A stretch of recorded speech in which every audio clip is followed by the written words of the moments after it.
Assalamualaikum warahmatullahi wabarakatuh. Selamat berjumpa di channel kami, Jalan Spiritual. Kami ucapkan terima kasih kepada semua sahabat yang sudah berkunjung ke channel kami. Semoga mendapatkan berkah dari Allah Subhanahu wa Ta'ala. Amin, amin, ya Robbal Alamin.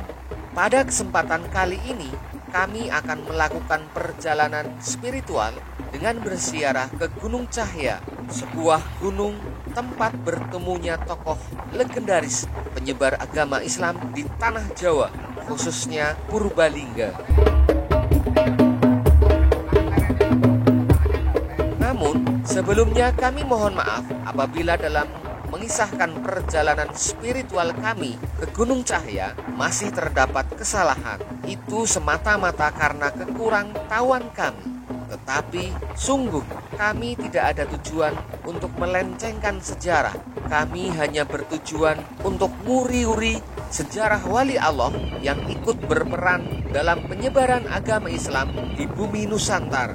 Selain itu, dengan perjalanan spiritual kami ini, semoga dapat memberikan kita pelajaran yang berharga untuk lebih beriman kepada Allah dengan sebenar-benar iman dan mencontoh semangat dari para leluhur kita dalam berislam dan menyebarkan ajaran-ajaran yang dibawa Rasulullah Shallallahu Alaihi Wasallam. Sebenarnya Gunung Cahya bukanlah sebuah gunung, melainkan hanya sebuah bukit kecil yang rimbun oleh pepohonan besar. Namun, mengapa dinamakan Gunung Cahya? Pasti ada asal-usul yang melatar belakangi penamaan gunung tersebut.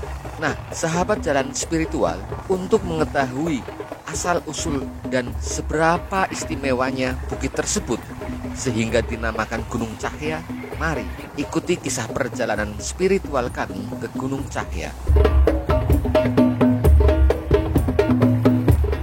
Untuk menuju ke Gunung Cahya ini, para peziarah dapat melakukan perjalanan dari arah Kecamatan Rembang dan juga dapat melakukan perjalanan dari arah Bobotsari.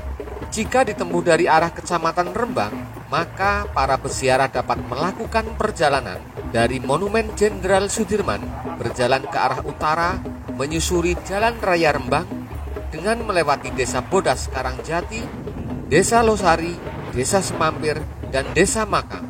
Dari Desa Makam, tepatnya di pertigaan Pasar Makam, peziarah berjalan lurus ke arah barat, menyusuri jalan alternatif menuju Desa Grantung. Kemudian, setelah sampai di Suro Grantung, yaitu makam Syekh Mahdum Cahyana, lalu peziarah mengambil arah ke kiri, menyusuri jalan Gunung Cahya sekitar 1 km. Disitulah letak Gunung Cahya. Sementara itu, jika ditempuh dari arah Bobotsari, maka peziarah berjalan ke arah timur menuju Kecamatan Karangmoncol hingga sampai di Pasar Karangmoncol. Dari Pasar Karangmoncol terus berjalan ke arah utara, terus mengikuti Jalan Raya Karangmoncol hingga sampai di Masjid Jami Wali Perkasa. Kemudian setelah pertigaan, lalu belok ke kanan menyusuri Jalan Desa Grantung ke arah timur menuju Suro Grantung, tepatnya makam Syekh Mahdum Cahyana. Dari Suro Grantung lalu belok ke kanan menyusuri jalan menuju Gunung Cahya sekitar 1 km. Maka para peziarah akan sampai di Gunung Cahya. Gunung Cahya adalah sebuah bukit yang terletak di Desa Grantung, Kecamatan Karangmoncol, Kabupaten Purbalingga, Provinsi Jawa Tengah. Berdasarkan wilayah pada masa lalu, Gunung Cahya merupakan bagian dari wilayah Perdikan Cahyana yang sekarang sudah dipecah menjadi 2 kecamatan, yaitu Kecamatan Karangmoncol dan Kecamatan Rembang.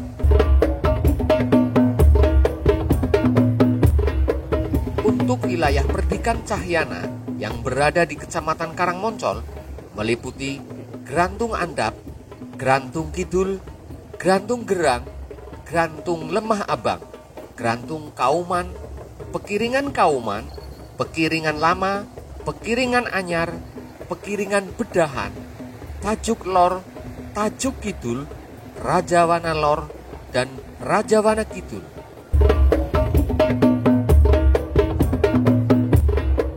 Sementara itu, wilayah Perdikan Cahyana yang berada di Kecamatan Rembang meliputi Makam Wadas, Makam Bantal, Makam Tengah, Makam Duwur, Makam Kidul, Makam Jurang, Makam Panjang, dan Makam Kamang.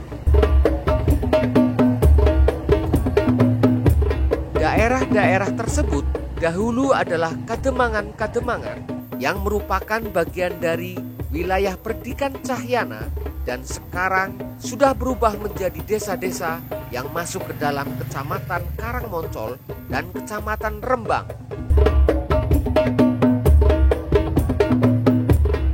Inilah pertigaan terakhir menuju ke Gunung Cahya.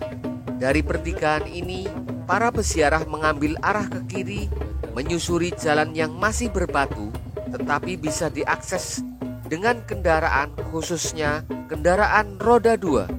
Sedangkan untuk kendaraan roda 4 masih sangat sulit untuk melewati jalan ini.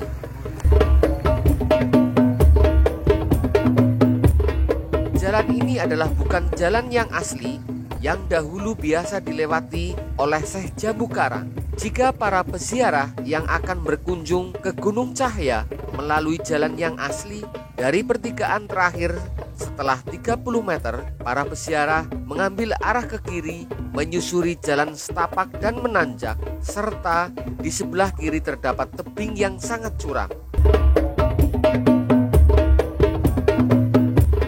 Memang sangat sulit, tetapi jika para peziarah yang ke Gunung Cahya melalui jalan yang asli, maka para peziarah akan menjumpai sumber mata air yang berasal dari sari-sari pepohonan yang berada di Gunung Cahya.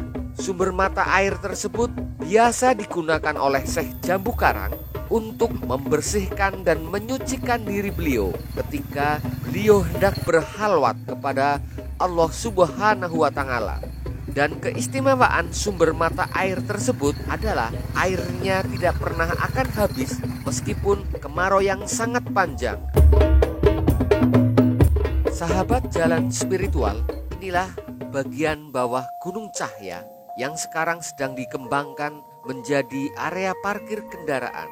Dari area parkir kendaraan menuju ke Gunung Cahya, para peziarah berjalan menyusuri jalan setapak sejauh kurang lebih 50 meter. Gunung Cahya memiliki legenda yang sangat berarti dan akan terus melekat bagi masyarakat Desa Grantung, Purbalingga dan sekitarnya. Gunung Cahya dianggap sebagai tempat yang suci dan keramat. Dikatakan tempat yang suci karena Gunung Cahya merupakan titik awal perkembangan agama Islam di Perdikan Cahyana dan menjadi pusat penyebaran Islam di tanah Jawa. Kemudian dikatakan keramat menurut cerita masyarakat setempat bahwa apabila peziarah yang datang ke Gunung Cahya dengan niat yang tidak baik ataupun melenceng dari ajaran Islam, maka peziarah tersebut akan mengalami peristiwa yang buruk. Akhirnya sampailah kami di puncak Gunung Cahya, gunung yang dahulu lebat oleh pohon-pohon besar, sekarang menjadi gunung yang indah dan islami. Di depan kami berdiri sebuah masjid Saka Tunggal yang biasa digunakan oleh para peziarah untuk melakukan ibadah sholat dan juga digunakan sebagai tempat beristirahat. Dari Masjid Saka Tunggal inilah kami mengawali spiritual kami menuju pintu gerbang tempat pertemuan dua ahli spiritual, yaitu Syekh Jambu Karang dan Syekh Atas Angin.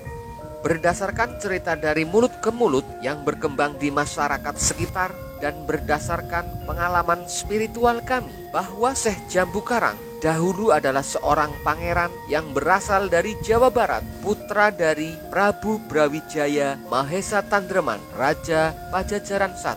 Ketika masa mudanya, beliau bernama Adipati Mendang atau Pangeran Munding Wangi. Sepeninggal Prabu Brawijaya Mahesa Tandreman, Syekh Jambu Karang menggantikan ayahnya menjadi Raja Pajajaran yang bergelar Prabu Lingga Karang atau Prabu Jambudipa Lingga Karang. Namun Syekh Jambu Karang hanya sebentar menjadi raja. beliau menyerahkan jabatan itu kepada adiknya yang bernama Pangeran Munding Sari. Syekh Jambu Karang lebih memilih menjadi pertapa dan mengembara ke segala tempat, yang kemudian pada suatu ketika beliau bertapa di Gunung Karang di wilayah Banten. Suatu ketika kerajaan Pajajaran mengalami musibah, yaitu terjadi sengketa dan perselisihan yang merongrong keberadaan kerajaan Pajajaran. Pangeran Munding Sari pun menemui Syekh Jambu Karang yang sedang bertapa di Gunung Jambudipa. Beliau meminta Syekh Jambu Karang untuk kembali menjadi raja dan mengatasi sengketa tersebut. Namun Syekh Jambu Karang menolak. Beliau sudah tidak tertarik kepada hal-hal yang bersifat duniawi. Syekh Jambu Karang lebih memilih untuk mendekatkan diri kepada Yang Maha Kuasa dengan cara bertapa. Pangeran Munding Sari akhirnya pulang kerajaan karena tidak berhasil membujuk Syekh Jambu Karang meskipun berbagai cara sudah dilakukan. Sesampainya di kerajaan Pajajaran, Pangeran Munding Sari mencoba membujuk untuk yang kedua kalinya dengan menugaskan saudaranya yaitu Raden Sulikayasa, seorang putra dari Prabu Brawijaya Mahesa Tandraman dari istri salah satu selir beliau. Raden Sulikayasa pun berangkat bersama beberapa prajurit kerajaan menemui Syekh Jambu Karang. Raden Sulikayasa menyampaikan pesan dari Pangeran Munding Sari agar Syekh Jambu Karang kembali ke kerajaan Pajajaran untuk mengatasi masalah yang terjadi di kerajaan Pajajaran. Mungkin sudah menjadi kehendak Sang Maha Kuasa, Syekh Jambu Karang tetap menolak untuk kembali ke kerajaan. Beliau tetap pada pendiriannya, yaitu menjadi seorang pertapa dan tidak mau bersinggungan dengan urusan duniawi. Sekembalinya Raden Sulikayasa bersama prajuritnya, Syekh Jambu Karang pun kembali melanjutkan bertapa. Pada saat beliau bertapa di Gunung Jambudipa atau dikenal dengan Gunung Karang, Syekh Jambu Karang melihat 3 nur atau 3 cahaya berwarna putih di sebelah timur yang menjulang tinggi ke angkasa. Maka beliau segera mencari nur atau cahaya tersebut dengan 160 pengikutnya menuju ke arah timur dengan melalui perjalanan yang panjang hingga Syekh Jambu Karang sampai di tempat nur atau cahaya itu yang berada di Gunung Panungkulan yang sekarang dikenal dengan nama Gunung Cahya, yang berada di Desa Grantung, Kecamatan Karangmoncol, Kabupaten Purbalingga, Karsidenan Banyumas, Provinsi Jawa Tengah. Dalam perjalanan mencari cahaya yang menjulang tinggi di angkasa yang berada di Gunung Cahya, Syekh Jambu Karang melalui beberapa daerah, di antaranya 1 daerah Kerawang, kemudian terus berlayar ke arah timur sampai di Jatisari. 2 Sungai Comal, dan beliau bermukim agak lama yang sekarang tempat pemukimannya dikenal dengan Petilasan Geseng. 3 adalah daerah Gunung Cupu, kemudian terus mengikuti aliran Sungai Kuripan. 4 Gunung Keraton, kemudian terus ke selatan berjalan menuju Gunung Lawet. Yang kelima Bojong Sana, kemudian ke selatan sepanjang Sungai Ideng, Kedung Budah, Kedung Manggis atau Kesimpar. 6 adalah daerah Penyidangan yang sekarang bernama Desa Rajawana, dan 7 adalah daerah Karangarum yang sekarang bernama Desa Makam. Beliau terus ke selatan hingga sampai di Gunung Panungkulan yang sekarang dikenal dengan Gunung Cahya. Sementara itu, pada saat yang sama di negeri Jazirah Arab, Syekh Atas Angin yang merupakan seorang mubalik Islam dari negara Arab yang termasuk keturunan Rasulullah Shallallahu Alaihi Wasallam dari keturunan Sayyidina Ali dengan Siti Fatimah. Nama beliau sebenarnya adalah Syarif Abdurrahman Al-Qadri.